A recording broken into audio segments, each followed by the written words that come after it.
In this video, I'm going to show you a TDI hack that only means you have to trade once per week. Welcome back to Trades by Mo, and in this video I'm going to show you a higher time frame method that will allow you to use the TDI in a way so that you only have to trade once per week. Working on a weekly basis here, so imagine this square is week 1, that's an awful square, and then imagine this yellow line is price, so where it goes, say it makes the high of the week here, goes through, makes the low of the week there, ends somewhere there. You know this blue box represents the high and the low of the previous week.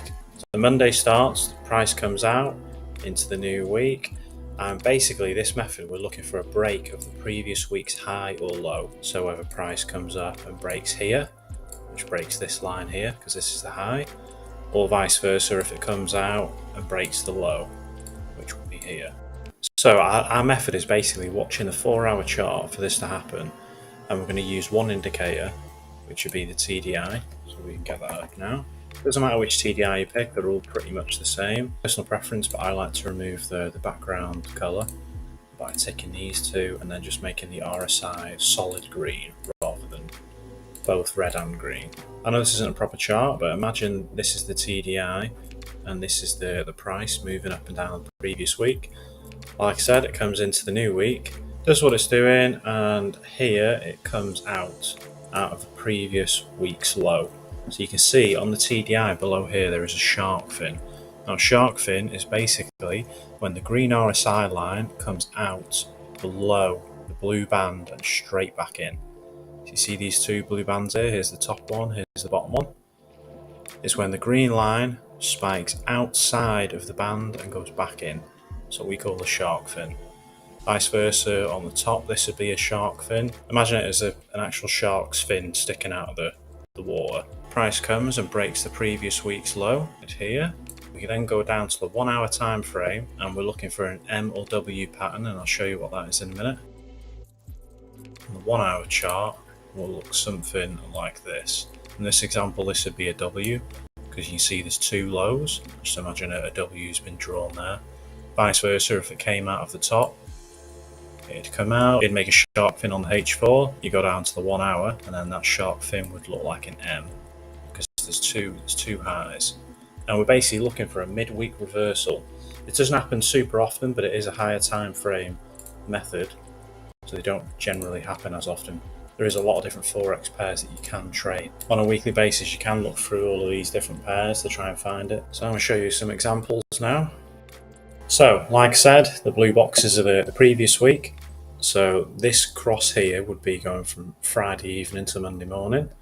So start of the new week, this right here, we're on the 4-hour chart, and we're basically waiting for price to either break the low of this week or the high, which would be here. And as you can see, it definitely did break with one candle.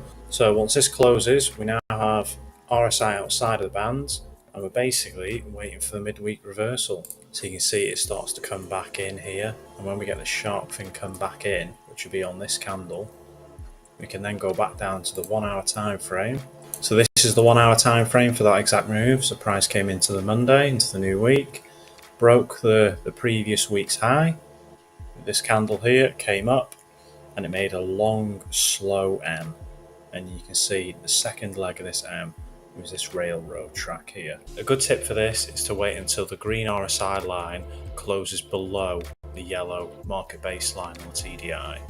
That's a strong indication that the price is going to move down. So we'd enter for a sell here, put our stop loss just above the high, and this one single trade moved about 138-ish pips, which is very nice. Vice versa, now I'll show you a buy. This is the previous week, and then we're basically waiting for price to either break this line for the high or this line for the low. You can see it got close to the high here, but it didn't, came back down Tuesday, Wednesday. If I draw a line there, you can see clear as day that it closed below it, so that's officially broke the previous week's low. You see there is a nice clear shark fin on the TDI right here. Spikes right out of the blue band and then right back in. This is also a nice big W, indicates a midweek reversal. Wait for the green line to cross above the yellow market baseline, so it would have been on the top of this candle. Set the stop loss to the low, and that trade itself rode up about 71 pips, which is very good. But it is a super simple method. You basically just want to box off every single week, just like that, just box them all off, and as soon as price comes through and breaks a previous week's high or low, you want to watch for a midweek reversal that usually happens around Wednesday or Thursday. Check for that shark fin on the TDI, and then wait for the green line to cross the yellow line on the TDI, and you can get in for a long or a short. I would recommend checking, like I said, around Wednesday, Thursday, but the rest of the week you pretty much don't need to check the chart. So if you've got a busy lifestyle, this is quite a good method for you. But yeah, I hope you have enjoyed the video. Please like, subscribe, and I will see you in tomorrow's video.